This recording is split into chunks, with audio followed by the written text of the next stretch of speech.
friends, I'm Asha Pradeep. I'm a newborn baby and a maternity photographer having a studio in Utrecht, Netherlands. Welcome to my series of Know Your Camera videos and thank you for your responses. This is the video to know all about the aperture. I have already explained you the three pillars of photography, which is ISO, shutter speed and aperture. Please do visit my other videos on the ISO and the shutter speed, and this video is specifically to explain about the aperture. Subscribe to my channel because you will be getting every week a video on something that you can learn from in the photography world. What is aperture? Aperture is, to be simply explained, is a hole in the lens. Aperture can be defined as the opening in a lens through which the light passes to enter the camera. It is an easy concept if you understand how our eye work. As you know that when we enter into a brighter space or the darker space, the iris in our eyes either expands or shrinks, controlling the size of the pupil. In photography, the pupil is nothing but the aperture in our lens. You can shrink or enlarge the size of this aperture to allow the light that you want in your photos. So, as I explained you in my other videos, there are two functions for each of these pillars. So, as for the aperture as well. So, the first functionality is, as I explained, is the amount of light that it can allow. The second one is the depth of field. The depth of field is nothing but when you're seeing some photos where there is a smooth background, but your face of the baby is really sharp. The depth of field means the larger aperture, which is f 2.8, will make your backgrounds blur and out of focus, while the values like f8, f11, f16 will help you capture all the sharp details in the photos. That means the foreground and the background will be sharp. So this kind of settings would be really good for the landscapes, for the architecture and for the macro photography.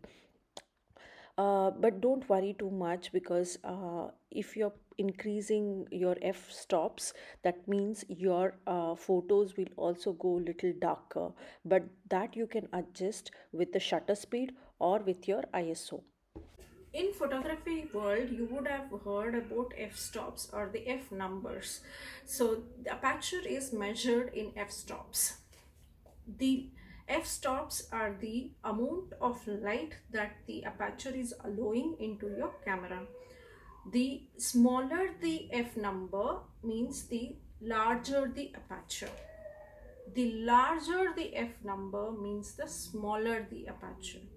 So f 2.0 is the smaller the aperture, so is the smaller the f number, but it is the bigger the aperture. That means you are allowing lot of light into your camera. For example, if your f number is f34 or f16, that means your f number is higher but your aperture is smaller. So that means you are allowing very less light into your camera. So I want to show you that in most of the brands, the lowest f numbers will be indicated on the lens that you will be buying. So hope you can see it.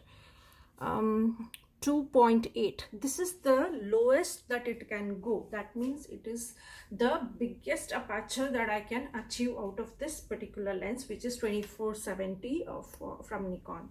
But I also do have some lenses where my aperture can go down to 1.4.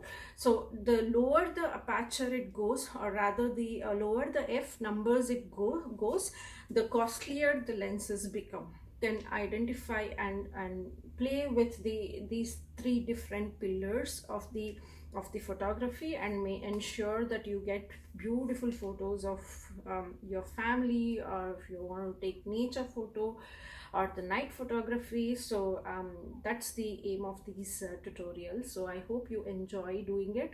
Very happy to see some results and experiments that you're making. So let me show you how the aperture works in a live example. As usual, I have our three pumpkins here. So I'm going to keep my shutter speed and ISO at the same level for every photo that I take while I change the aperture settings. Yeah, and you will see the results. Let's see the lighting part of the aperture. These three photos were taken with the same shutter speed and ISO. Now you can see the difference in aperture. Let's see some examples for the depth of field. This photo was taken with f2.8 where you can see the background is blur and the foreground object is highlighted and it is sharp. This photo is with f16 where you can see all three pumpkins are highlighted and with sharp detail. So this is all about aperture. So hope you like this video. If yes, please click on that like button, share it with your friends and family, and also don't forget to subscribe and hit the bell icon. Thank you so much.